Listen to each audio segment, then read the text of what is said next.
The G7 summit in Italy last week seems to have left a bitter taste in Angela Merkel's mouth, and not even German beer could wash it away.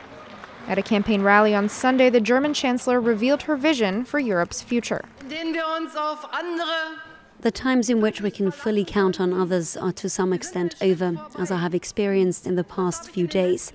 That is why I can only say we Europeans must really take our destiny into our own hands. It's a future without the UK, which has been negotiating its exit from the EU since the end of March.